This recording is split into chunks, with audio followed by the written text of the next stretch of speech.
अस्सलाम वालेकुम नाज़रीन, मैं हूं तहरीम फ़ातिमा और आप देख रहे हैं मेरे यूट्यूब चैनल। उम्मीद करती हूँ आप सब लोग भी खैरियत से होंगे। आज़ाद कश्मीर के हालात बेहतर होने के बजाय मज़ीद ख़राब हो रही हैं। नॉर्मलाइज नहीं हो पा रहे हालात आज़ाद कश्मीर के, और उसके बाद फिर जब से हड़ताल की कॉल दी गई है तब से आज़ाद कश्मीर पूरा का पूरा बंद है। जॉइंट एक्शन कमेटी की जानिब से ये हड़ताल की कॉल दी गई थी। ये मामला है क्या और कैसे शुरू हुआ, ये भी मैं आपको बताती हूँ, इस पर भी बात करेंगे। और फिर वहीं साथ साथ राना सनाउल्लाह साहब हैं, उन्होंने कहा है कि पाकिस्तान तहरीक इंसाफ की सरगर्मियों पर पाबंदी आयद करने का फैसला किसी भी वक्त किया जा सकता है।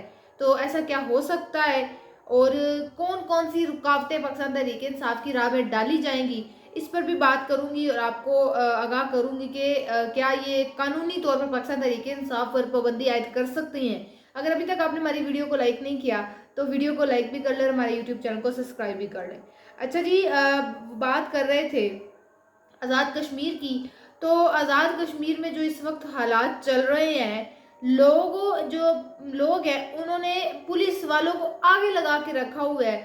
सोशल मीडिया पर बहुत ज़्यादा वो वीडियोस वायरल हैं जहाँ पर आगे आगे पुलिस वाले हैं और पीछे पीछे लोग उनके भाग रहे हैं। लोगों ने डंडे उठाए हुए हैं और पुलिस को इस वजह से इतनी ज़्यादा मार पड़ रही है। तो जो हालात हैं इसका आगाज़ कैसे हुआ? कश्मीर में जो इस वक्त हालात है उसका आगाज़ इस तरह हुआ कि जब इमरान खान की हुकूमत गिराई गई तो पहले तो वज़ीर आज़म बनाए गए। तो जो पहले खान साहब के दौर में वज़ीर आज़म बनाए गए थे उनमें थे न्याजी साहब, उसके बाद उनको हटाकर वो तब्दील हुए तो फिर तनवीर अलियास साहब है उनको ले आया गया, वो वज़ीर आज़म बन गए। उनको भी 9 माह बाद तब्दील कर दिया गया था। और फिर जो वज़ीर आज़म बने आज़ाद कश्मीर के, काफ़ी ताकतवर शख्सियत, वो वज़ीर आज़म बने अनवारुल हक जो है वज़ीर आज़म बने, चौधरी अनवारुल हक, वो आज़ाद कश्मीर के वज़ीर आज़म बन गए थे। और जब से वो फिर वज़ीर आज़म बने हैं तब तो फिर आज़ाद कश्मीर के हालात कुछ ज़्यादा अच्छे नहीं है और कुछ ठीक नहीं है। क्योंकि जब से वो वज़ीर आज़म बने हैं अवाम आज़ाद कश्मीर की बहुत ज़्यादा उनसे मुतालबे कर रही है। उनके मुतालबे सुने तो जा रहे हैं लेकिन कोई रद्द अमल नहीं दिया जा रहा, उन पे कोई इम्प्लीमेंटेशन उनके मुतालबात पर नहीं की जा रही। तो आज़ाद कश्मीर के लोगों के चंद मुतालबात हैं, पिछले 1 साल से वो लोग मुतालबात कर रहे हैं और पिछले 9 माह से आज़ाद कश्मीर के लोगों ने बिजली के बिलों से बाइकआउट किया हुआ है। इसकी क्या वजूहात हैं ये भी मैं आपको बताती हूँ कि 8 अगस्त से लेकर अब तक पाकिस्तान के ज़ेरे इंतज़ाम कश्मीर के रिहायशियों ने 10 अजला में बिजली के बिलों से बाइकआउट किया हुआ है।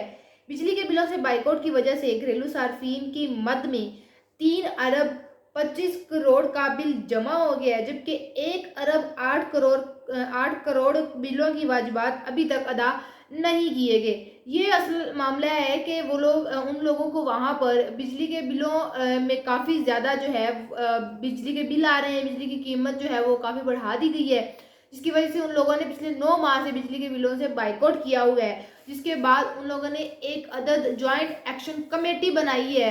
मैं बताती हूँ कि ये जॉइंट एक्शन कमेटी बेसिकली है क्या और ये जॉइंट एक्शन कमेटी ने क्या मुतालबात किए हैं। तो ये जॉइंट एक्शन कमेटी है जिसमें पहले नेशनल पार्टीज़, फिर ओपोजिशन पार्टीज़, फिर आज़ाद कश्मीर के वहाँ के किसान, फिर कुछ यूनियन अदारों के लोग, इस तरह के मुख्तलिफ लोग टाइम टू टाइम इस कमेटी में ऐड होते गए और जॉइंट एक्शन ये कमेटी बन गई, जिसमें फिर वहाँ पर जाकर लोग अपने मुतालबात करते हैं सब इकट्ठे होकर, जो उनको लगता है कि हमें यहाँ पर रिलीफ नहीं दिया जा रहा है या सब्सिडी नहीं दी जा रही। अच्छा जी, आम सिविलियन लोग जो हैं वो भी इस जॉइंट एक्शन कमेटी में शामिल हैं। अब इस जॉइंट एक्शन कमेटी ने क्या मुतालबात किए हैं वो मैं आपके साथ शेयर करती हूँ। तो बात शुरू होती है, बेसिकली 2 बातें हैं कि एक, उनको बिजली की कीमतों में बहुत ज़्यादा इजाफा किया और दूसरा, उनको आटे की कीमतों में सब्सिडी नहीं मिल रही।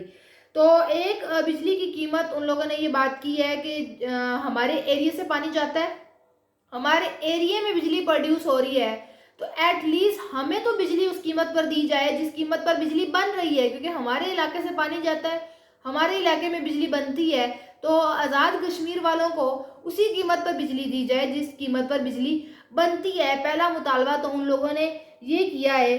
और जो पहले उनको थी उनको इसी कीमत पे जो गवर्नमेंट है वो बिजली देती थी, लेकिन अब हुआ ये है کہ ان کو پاکستان والے ٹیکسز لگا دیے گئے ہیں بجلی کے بلوں میں، جس کی وجہ سے عوام میں اتنا غم و غصہ آیا ہے. اور بجلی اب پاکستان میں آپ دیکھ لیں کہ طرح طرح کے ٹیکسز ہیں، عوام کو پتہ بھی نہیں ہے کہ ہماری جیب سے کون کون سے ٹیکس جا رہے ہیں، اور وہ والے اب ٹیکسز آزاد کشمیر میں لگا دیے گئے ہیں. اور اسی لیے وہ اب سڑکوں پر عوام نکلی اور وہ مطالبات کر رہے ہیں کہ ایٹ لیسٹ ہمارے علاقے میں بجلی بنتی ہے، ہمارے پانی سے بجلی بن رہی ہے، تو ہمیں اسی قیمت پر بجلی دی جائے. بجلی مزید مہنگی ہو گئی ہے، اور اس کے بعد ان کو آٹے کی قیمتوں میں سبسڈی نہیں دی جا رہی. مزید انہوں نے مطالبات کیے ہیں آزاد کشمیر کے لوگوں نے، اور کہا ہے کہ طلبہ یونین کو بحال کیا جائے، بلدیاتی نمائندگان کا فنڈ جاری کیا جائے، موبائل سیلولر کمپنی میں سروس اور پی ٹی اے کے معاملات. اکثر آپ دیکھتے ہیں کہ آزاد کشمیر میں انٹرنیٹ سروس بھی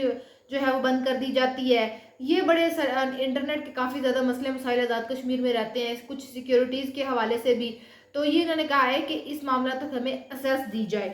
اچھا، منگلا ڈیم کی بجلی کی پیداواری لاگت کے حوالے سے بات کریں تو وہاں پر لگ بھگ 3 روپے کی لاگت ہے، اور عوام جو ہے وہ 10 روپے تک ٹیکس لگاتی ہے. اب جو باقی سارے ٹیکسز ہیں وہ لگا دیے گئے، جس کی وجہ سے عوام اب سڑکوں پر نکل آئی ہے. اور پاکستان کے ٹیکس بھی آزاد کشمیر کی، جس طرح پاکستان میں بجلی کے بلوں پر اب ٹیکس لگے ہیں، اس طرح آزاد کشمیر میں بھی وہاں پر بجلی کے بلوں کے ساتھ ٹیکس لگا کر بھیجے گئے ہیں. اور دوسری بات، عوام کو زیادہ غصہ کیوں آیا ہے جو اب عوام سڑکوں پر نکلی ہے؟ یہ بات تو یہاں پر تو ہے کہ انہوں نے مطالبات کیے ہیں. اس کے بعد جو آزاد کشمیر کے وزیر اعظم ہیں چودھری انوار الحق، انہوں نے جب عوام کو بلیک میلر کہا اور بد زبانی کی وہاں پر، تو اس کے بعد اب وہاں کے لوگ مطالبہ کر رہے ہیں کہ یہ وزیر اعظم بھی استعفیٰ دے اور اپنے گھر واپس جائے.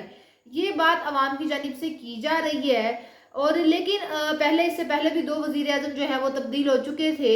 تو یہ سارے معاملے کو اب آپ کہہ لیں کہ ٹیمپریری طور پر حل نہیں کرنا، پرماننٹلی اگر حل کرنا ہے تو I think so table talk ہونی چاہیے کہ اس کا کوئی سیاسی حل نکالا جائے. کیونکہ آزاد کشمیر کی پولیس کی تعداد کی بات کریں تو 8,000 وہاں کی پولیس کی تعداد ہے، اور 2,000 تو جو سیکیورٹیز کے لیے جو وہاں کے بڑے بڑے عہدیدار ہیں، وزیر اعظم ان کی سیکیورٹی کے لیے دیے ہوئے ہیں، تو پیچھے رہ گئے 6,000. تو 6,000 عوام جو ہے کے سامنے کچھ بھی نہیں ہے. اتنی بڑی احتجاج، بڑے لیول پر احتجاج کیا جا رہا ہے، اور 6,000 کی صرف نفری ہے جو وہاں پر پہنچی ہوئی ہے، جس کی وجہ سے آپ ویڈیوز میں دیکھ رہے ہیں کہ پولیس والے جو ہیں وہ عوام سے مار کھا رہے ہیں. تو یہ بات اب کی جا رہی ہے، اور عوام میں بڑا زیادہ غصہ ہے، جبکہ وزیر اعظم نے وہاں پر ان کو بلیک میلر کہا ہے، ان سے بد زبانی کی ہے. تو عوام کہہ رہی ہے بھائی اس کو تو گھر بھیجے اور یہ وزیر اعظم استعفیٰ دے. تو لہٰذا اس کا اب یہی حل ہے کہ سیاسی طور پر اس کا حل نکالا جائے اور ایک ٹیبل ٹاک کر کے پرماننٹ اس چیز کو سولو کیا جائے. اور کیا آپ دیکھتے ہیں کہ کیا پاکستان کی گورنمنٹ اس چیز کا ایک سٹیبل حل نکالتی ہے یا نہیں نکالتی، اور کیا آگے آئندہ آنے والے دنوں میں کیا معاملات ہوتے ہیں.